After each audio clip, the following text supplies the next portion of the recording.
Está evidente que Bolsonaro está hoje pendurado nos gastos públicos, muito fortemente pendurado nos gastos públicos.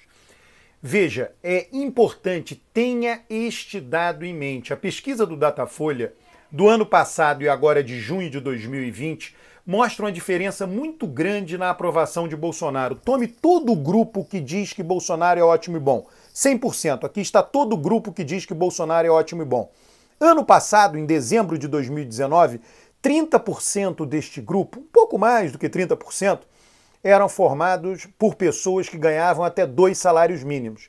Agora, em junho, 6 meses mais tarde, depois da pandemia, auxílio emergencial, esse grupo quase duplicou, aumentou em 20 pontos no peso do grupo total que apoia Bolsonaro é ótimo e bom. Saiu de 30 para pouco mais de 50, pouco mais de 30 para pouco mais de 50.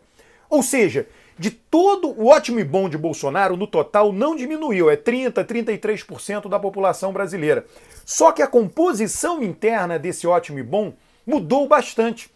Ele perdeu 20 pontos percentuais daquele grupo lá, internamente, eu estou calculando internamente, daqueles de maior classe social, do natural eleitor ou do eleitor com maior afinidade a candidatos de direita, que são candidatos que cortam gastos, mais austeros, que levam a economia a ter mais eficiência, e ganhou votos, ganhou aprovação, perdão, né, porque esse ótimo e bom tende a ser um voto, né, caso venha a eleição, tende a ser um voto naquele que é bem avaliado, mas enfim, ganhou a aprovação positiva, perdeu entre os eleitores mais afins a ele e ganhou junto àqueles que não votaram nele, e ganhou muito. Essa mudança foi muito grande mesmo, quer dizer, 20% de 1/3 do eleitorado brasileiro. Então a mudança no total de praticamente 15 pontos percentuais, quer dizer, é muito grande, tá? Muito grande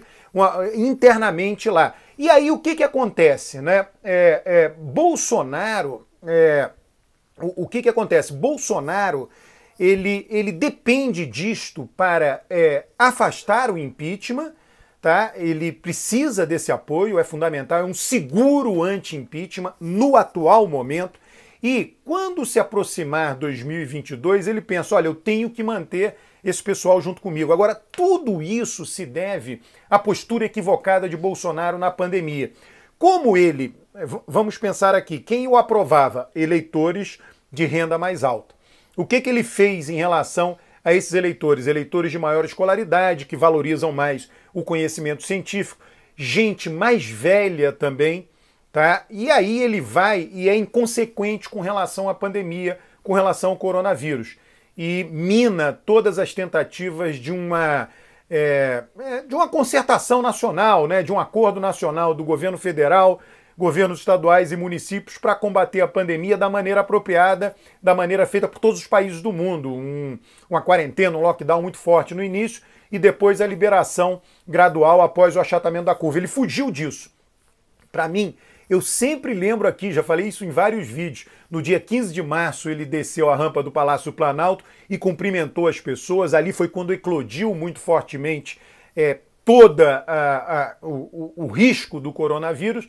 E no dia, aquilo era um domingo, no dia a internet, né, mensagens de WhatsApp, etc., a internet marcou para o dia 18 o primeiro panelaço, 18 à noite, e aconteceu no dia 17 um panelaço espontâneo, né? E aí esse panelaço foi aonde? Nos bairros onde Bolsonaro tinha sido muito bem votado em 2018. Então a partir dali ele perde o apoio desse eleitorado. Só que é necessário o auxílio emergencial e o governo passa a gastar com o auxílio emergencial 50 bi por mês, R$600 para a população que recebeu esses R$600. Tem erros, fraudes, etc., mas o grosso não é fraude, né? Então R$600 dá 50 bi por mês, em 3 meses 150 bi. O nosso déficit desse ano, sem a pandemia, estava projetado para ser algo em torno de 120 bi, ou seja, dá mais do que o déficit a cada 3 meses. E o Bolsonaro vai ter que se debruçar sobre a renovação ou não do auxílio emergencial. Ele pode muito bem seguir um caminho, quer dizer, em 1990, o governador que estava no governo de São Paulo em 1990, que tinha sido eleito em 86, era Orestes Quercia. Na época não havia reeleição, e ele tinha uma figura de sua confiança que ele foi lá e trabalhou para eleger e conseguiu. Foi Luiz Antônio Fleury. E no final tem uma tal frase que se atribui a Quércia, é claro que ele sempre negou que ele tenha falado essa frase, ele disse o seguinte, olha, quebramos o Banespa, mas elegemos o Fleury. Tá? A frase, verdadeira ou não, aconteceu isso, né? O Banespa quebrou e Fleury foi eleito. Né? E uma coisa estava conectada à outra. Você utiliza bancos estaduais, hoje não tem, gastava-se muito, atendia-se ao eleitorado e aí você conseguia eleger lá o seu sucessor. Foi o que o Quércia fez. Nós hoje, o Bolsonaro sofrerá um incentivo para gastar mais ou para manter gastos em patamares mais altos. Por conta disso que está acontecendo com ele. Não podemos esquecer, você não é político. Eu não sou político, nós não temos o voto. Nós não pensamos, a nossa cabeça não funciona olhando para o voto. Eles funcionam olhando para o voto, os eleitos. Né? Eles pensam sempre no voto. Quando vão falar alguma coisa em público pensam que voto eu vou manter, que voto eu vou perder. Isso já é automático, já é natural. Né? Então Bolsonaro está lá, ele todo dia conversa com políticos de todo o país. E os políticos vão falar coisas para lhe agradar, na maioria das vezes, na grande maioria das vezes. Então é normal que chegue no Palácio do Planalto, nas conversas que ele tem com políticos de todo o Brasil, dizendo, olha, presidente, lá na minha região, lá o povo pobre não votou no senhor não. Rejeitava muito o senhor, mas sabe que esse auxílio emergencial está mudando um pouco lá? Então ele vai começar a ouvir frases desse tipo o tempo inteiro, já está ouvindo, já ouviu. E aí ele diz, opa, isso é o voto. E ele sabe da importância disso, justamente porque ele obteve voto em sua vida, foi eleito deputado 7 vezes seguidas e conseguiu votos para presidente. Então ele sabe como agradar, como persuadir o eleitorado. E ele sabe que isso é importante. Então ele está submetido à principal instituição da democracia, que é a urna, que é o voto. E ele se comporta como tal. Então ele, deste ponto de vista, não há o que fazer para Bolsonaro. Ele vai dizer, não, eu tenho que gastar. E ele vai pensar assim, Bolsonaro nunca foi um político doutrinário do ponto de vista fiscal. Pelo contrário, ele nunca teve problema em apoiar políticas que significassem mais gastos. Ele até foi sempre representante, até hoje, do funcionalismo, de um segmento particular do funcionalismo público, que é o segmento policial, né? Policial militar. Então ele sempre foi um deputado que zelou pelo interesse deste grupo, desta corporação. Então sempre votou, sempre trabalhou para que gastos que atendessem esses grupos fossem maiores. Agora simplesmente é gastos para atender outros grupos. Aí Paulo Guedes vai lá e diz para o Bolsonaro, não, mas isso é ruim para o país. Ele vai falar, olha, como isso é ruim para o país? Não é bom para o país? Olha o raciocínio de Bolsonaro, normal o raciocínio de Bolsonaro. O país não me elegeu, o país não me quer no poder, não é bom para o país que eu esteja no poder? Bolsonaro pode até pensar, não, para te manter a esquerda fora, aquela coisa toda, daquele discurso radical dele. Então, o que é bom para o país é que o governo dê certo. Para o governo dar certo, o governo precisa estar aprovado. Para o governo estar aprovado, vamos ter que gastar. Dá um jeito aí, Paulo Guedes. Aí Paulo Guedes pode ter muito amor ao cargo e ceder para manter o cargo, é sempre bom ser ministro, ou ele pode dizer, não, desse jeito eu não continuo. Eu tenho menos amor ao cargo e mais amor às minhas ideias fiscalistas, enfim, de austeridade fiscal, de modo que eu pego o boné e saio do ministério.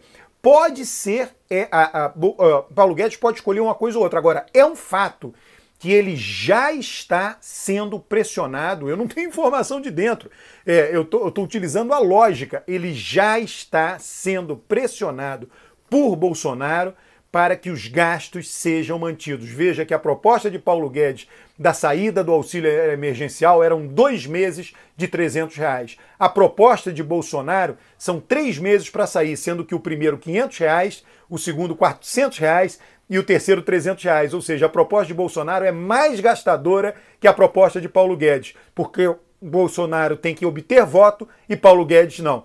Então, como o Bolsonaro tem que obter votos, ele vai querer gastar mais.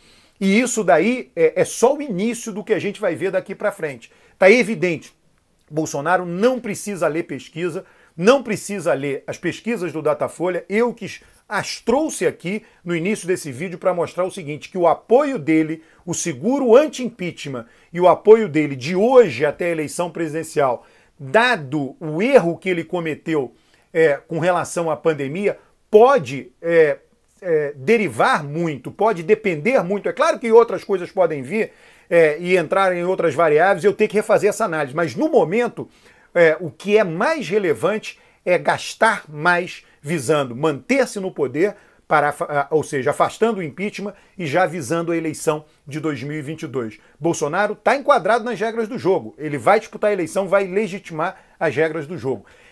Curta o vídeo, inscreva-se no canal, comente os vídeos. Ajude o canal a crescer curtindo os vídeos, comentando e divulgando o canal para seus amigos. É um canal de análise política, não é um canal de posicionamento político.